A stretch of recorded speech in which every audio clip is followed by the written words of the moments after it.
Hey everybody, it's Rob from Flailthroughs. This is Gundam Battle Operation 2, and this is a space round in the Aggjin.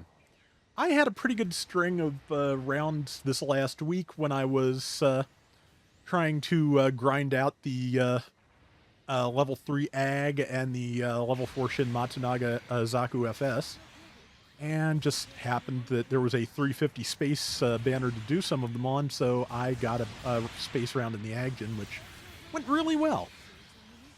If I had thought of it, I probably would have colored this plaid, because, you know, it is a space ball at the moment. But, yeah, Aggjin is, of course, a raid at 350. It has Resist Move Plus, I believe it is, which is a pseudo-dodge roll, which does not have iframes, that, in the Aggjin's case, does damage to anything it touches. So, yeah, every one of those thousands you saw pop up on that Gym 2 using the Space Harpoon gun, so at least I'm not the silliest thing here, was me dodge rolling into its face. Well, rolling into its face. Again, it's not a dodge roll, no iframes.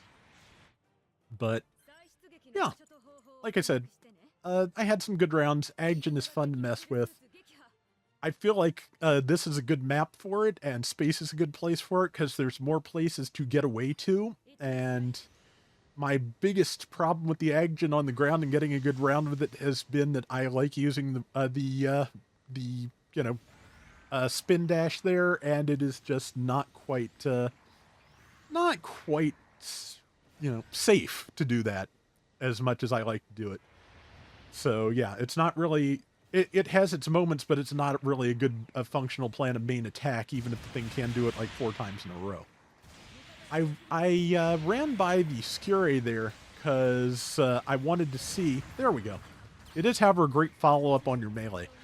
I wanted to see if the Aggjin could pilot that. It cannot. It said cannot dock. So I'm still convinced that the Skure is one of those names that hasn't translated particularly well, and it's supposed to be Skilla, because that is. I have seen that that spelling in Japanese for Skilla before, so that's just my guess. Whatever they say it is whatever's official. Sometimes I'll go with what I like instead because of reasons, but translation is difficult. There is, frankly, it's only with foreign loanwords that you could even start to say that there is a one-to-one equivalent for every single thing that anybody says. There's, just too many just turns of phrase, idioms, things like that just do not translate directly from one language to another. And one of those things, one translation can be closer than another, but there are just times you're never going to have the exact same experience as a native speaker of Japanese playing the game in Japanese. But the thing about reading, the thing about art, all those things, is you're never going to have exactly the same experience as the person sitting next to you either. So that's just something that is difficult to deal with, but it's just part and parcel of brains. Because getting any two brains to work exactly the same way, I feel like, means turning a lot of them off. So yeah, just got to go with what you got. And let's see. Okay, yeah, I am getting hit. I am the only thing alive here. Managed to get a shot in. Yeah, like I said, sometimes I just go into roll frenzy when I'm surrounded with this thing. But I did manage to get some shots off before I exploded. And yeah. 40.55 to 32.55, not a bad place to be. And let's see. Yeah. Well, 3 minutes, 40 seconds left. Support fire is coming out. And I do like that they show that on the respawn map now, though, because they didn't used to, and it made things difficult.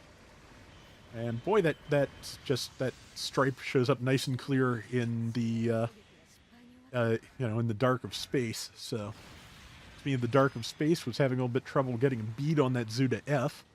When I was playing, I didn't realize it was a Zuda F. I think I thought it was. Oh no, it's probably not an F. We're a low enough cost. It's not the F. It can't be. It's the standard Zuda.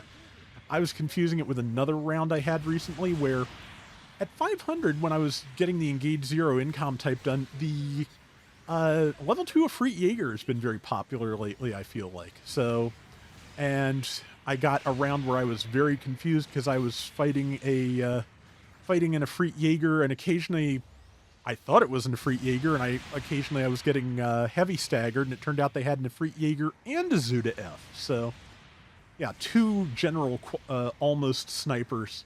That was difficult. Yeah, right now, to be honest, since we're waiting on respawns, I just wanted to see how much damage the Aggin's weapons do to the enemy base. And not a lot. Not enough that we could focus it down in any kind of reasonable time. That's not something that happens very often at the low costs anyway. It's, up around where the GPO2 MLRS comes in and the Super Gundam that you can get some good work done on that relatively quickly. And yeah, this is a bishop, so I've got type advantage, but also it kicked me in the face. And there's, not type advantage does reduce damage from that a little bit, but also you're still kicked in the face. So, all right, so yeah, bomb looks like it's going to go off. We already had a lead. If it goes off, the lead will get leadier, and looks like it's going to go off. We'll see. But yeah, we don't. Me and a couple other people all shooting at that thing only did a little sliver of the base's health. So, and yeah, looks like we got it. Looks like nobody tried to defuse, which honestly, relatively wise, because we do have a bishop. So there are a lot of things, especially missiles and things with splash damage that will kill somebody trying to defuse, but Psychomu weapons are the number one excellent best weapon for killing pilots, because they just lock on. And if you're sitting still, it's even worse. Has anybody ever actually dodged a Psychomu attack as a pilot? I know I haven't that I can remember, so I'm just kind of curious if anyone else has. But yeah, 45 seconds to go. We have got a really substantial lead. But yeah, I enjoyed doing this. I enjoyed using the Aggjin. You could see the point halfway through the round where I remembered I had the missiles. But yeah, it's fun to use. I forgot it could be used in space, and when I saw that, I went, yeah, let's do that. So, and that is, I'm pretty sure, the default Gelgoog at 350. Salty was telling me he got the 500 version of that, so I kind of want to give that a try if I can get it, because yeah, I want to try the basic Gelgoog with a bunch of overtuned parts and the level 4 beam rifle at 500. That would be fun. And that is Zaku Stutzer, of course, and didn't quite have enough time to kill it, but we definitely won that round, so I'll take it. And what do we got? I forgot we had a second Aggjin, so yeah. Let's see. Yeah, top score at 2925 out of 11,000. Other Aggjin did out damage me. I am fine with that. 75k and 6 and 3, so yeah, I'm pretty happy with that. And back up to A- in space, so that is going to do it for today's Gundam Battle Operation 2. We'll be back soon with more. Till next time, everybody take care and have fun. Later!